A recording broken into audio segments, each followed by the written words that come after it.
It's August 20th, 2018, and it's time to review 5 of the most outrageous, infuriating, or just plain baffling things that have happened lately. It's your Facepalm 5. Let's count them down. Number 1. DC area cops and transit authority help out white supremacists. So a little over a week ago, a few dozen white supremacists traveled to Washington, D.C. to attend what they optimistically characterized as a rally. The good news is the racists were vastly outnumbered by the counter-protesters who showed up to make sure they felt as rejected and unwelcome as possible. The bad news is the racists were the recipients of some pretty blatant special treatment from local police and the DC Metro. When the organizer of the rally arrived at the Vienna, Virginia Metro station, local police closed the station's north entrance to the general public and escorted him and his fellow white supremacists to a train car marked special. Remember, we're not talking about 30,000 Klansmen marching down Pennsylvania Avenue here. Only about 30 of these Nazi shitheads showed up, and yet they got police protection and their own car on the Metro. The Metro Workers Union, the ATU Local 689, staged their own better-attended rally a few days later to protest the special treatment afforded the white supremacists. The president of ATU Local 689 pointed out that even during major events, special accommodations aren't usually made for particular groups, and this situation should have been no exception. Spokespeople for the Metro insist that there was nothing improper about the way the white supremacists were handled, and that Metro officials and police acted as they did to protect the safety of everyone aboard the train. DC spent $2.6 million to serve and protect this gathering of bigoted dipshits, and, according to the leader of said dipshits, it was money well spent. Rally organizer Jason Kessler told the Washington Post he was pleased by the level of police protection for him and his people, and that he was considering holding additional events in DC in the future. I bet he is. For example, if Trump manages to get reelected, I'm sure that Kessler will attend his inauguration. Although, he won't be in the crowd. I assume he'll have a seat on stage. Number 2. Democratic Party reverses ban on donations from fossil fuel industry. So you know that thing where the Democrats take a brave, bold step forward and then go running back in the opposite direction as soon as somebody complains? About 2 months ago, the Democratic National Committee passed a resolution banning the party from accepting donations from oil, coal, and gas companies, affirming the party's commitment to addressing environmental issues and standing against the, quote, tidal wave of dark, oily money the fossil fuel industry pumps into politics to protect its interests. Then, week before last, the DNC passed a new resolution declaring it would accept donations from workers employed in the fossil fuel industry, as well as, quote, employers' political action committees. Yeah, make those fat cats give their dark, oily money to a PAC before it winds up at the DNC. That'll show them the Democratic Party isn't for sale. Tom Perez, the chairman of the DNC, insists the new resolution is about supporting workers and unions in the fossil fuel industry. And that's fine, but what about the employers' political action committees bit? An amendment was proposed to strike that language from the resolution, but that amendment was rejected. And the resolution welcoming donations from fossil fuel industry workers and PACs ultimately passed by a vote of 30-2. We Americans have an incredibly important midterm election coming up in a few months, and I do not want my talking about this story to discourage anyone from voting Democratic. I hope that everyone who sees this who can vote goes out on November 6th and votes for Democrats. Hashtag blue wave all the way. But if that blue wave does come in and we get Democratic majorities in Congress next year, do not forget about shit like this. The Democrats are about 1,000,000 times better than the Republicans, but they still need serious looking after. Number 3, Trump administration moves to limit citizenship for legal immigrants. It's too subtle for most people to pick up on, but if you pay attention and really focus, you can notice certain indications that Donald Trump and others in his administration aren't overly fond of immigrants. According to NBC News, the Trump administration is preparing to implement new rules intended to reduce the number of legal immigrants who become permanent residents or naturalized citizens. The rules will make it more difficult for immigrants who have ever received benefits through food stamps, the Affordable Care Act, the Children's Health Insurance Program, and other forms of government assistance. The changes could affect as many as 20 million people, particularly those living on low incomes.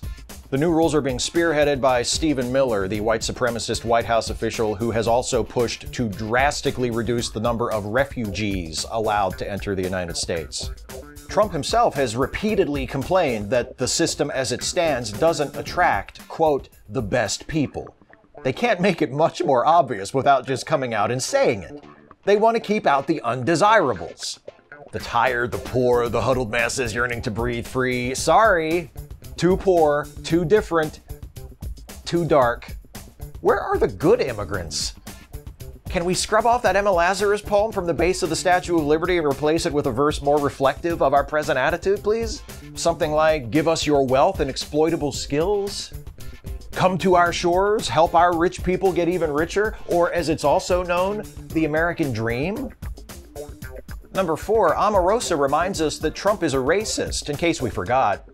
Former Apprentice contestant and White House official Omarosa Manigault-Newman has written a book about her brief time working in the Trump administration and has been making the rounds on TV recently to promote it.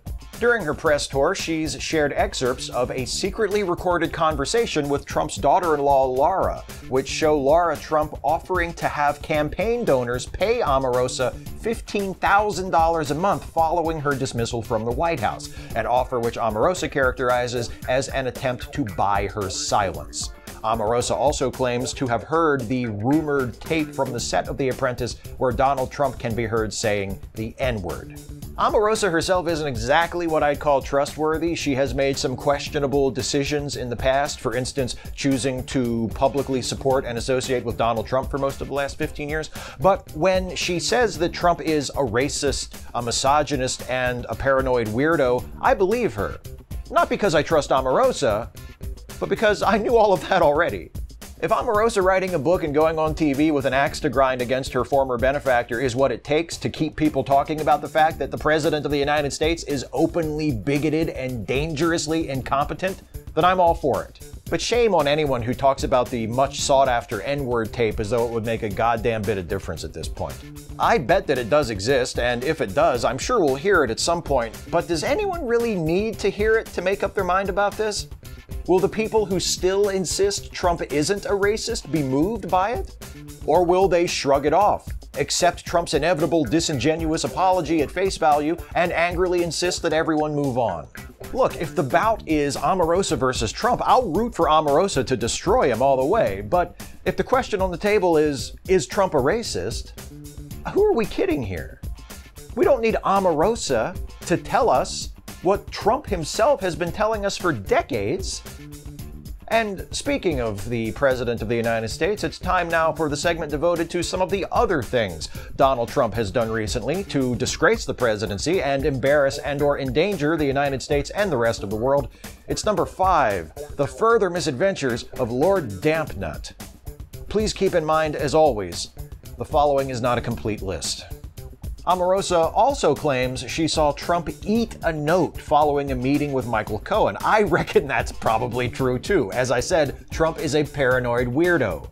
In the wake of Omarosa's book tour, the Daily Beast reported on a meeting that took place in the early months of the administration between Trump, Omarosa, and other White House staffers, and a group of representatives from various veterans organizations. During the meeting, Trump got into an extended argument with the founder of Vietnam Veterans of America that started over benefits for vets who'd been exposed to Agent Orange, then degenerated into a disagreement over whether it was Agent Orange or napalm that was shown being deployed in the Ride of the Valkyrie scene in the film Apocalypse Now. When the VVA founder and several others attempted to convince Trump that it was napalm in the movie, not Agent Orange, Trump declared, "I think you just didn't like the movie," and changed the subject. Moving on, as negotiations continued between special counsel Robert Mueller and Trump's legal team, Trump's lawyer Rudy Giuliani indicated that Trump might be willing to speak to Mueller under certain conditions, but that Trump shouldn't be questioned about obstruction of justice or forced to testify under oath, because doing so would be a perjury trap. In other words, Trump's lawyers don't want him asked certain questions under oath because they know he'll lie. There's a real easy way out of a perjury trap. Just tell the truth. I can't say that I blame Trump's lawyers for assuming that he'll be unable to do that, but it is a little surprising that they're being so open about it. Hey, you only want to get our habitually lying client under oath so you can get him to perjure himself. I mean, is that supposed to reflect poorly on Mueller? It was also recently reported that Trump likes to watch footage of his own political rallies in order to luxuriate in the moments he believes are evidence of his brilliance. You know, like you do when you're a mature, confident, well-adjusted person. It was also reported that Trump is confused by the concept of time zones, and his staff has had to repeatedly explain to him why he can't call someone when it's late at night in their part of the world, even though it may be mid-afternoon where Trump is. Trump was also said to have mispronounced the names of Nepal and Bhutan as nipple and button while preparing for a meeting with the Prime Minister of India. Also, he canceled his pointless ego-stroking military parade and blamed the city of Washington, D.C. for making it too expensive, then bragged that he would just spend the money buying more fighter jets.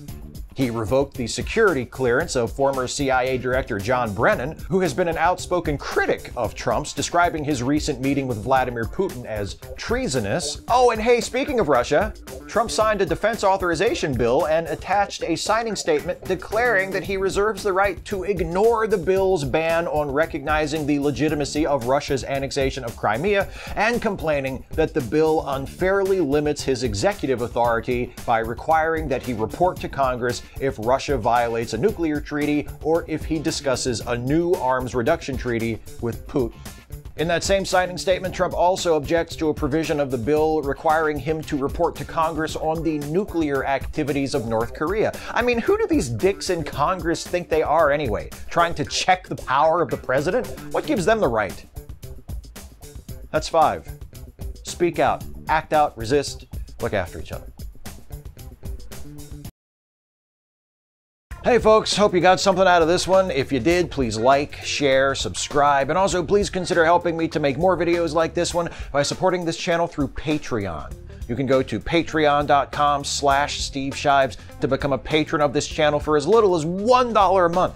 But if you can afford it and you think I'm worth it, and you pledge at a higher level, say $5 a month or more, you get yourself a shout out at the end of the Facepalm 5, just like my newest $5 plus patron since last time, Vaughn Lauren. Thank you, Vaughn.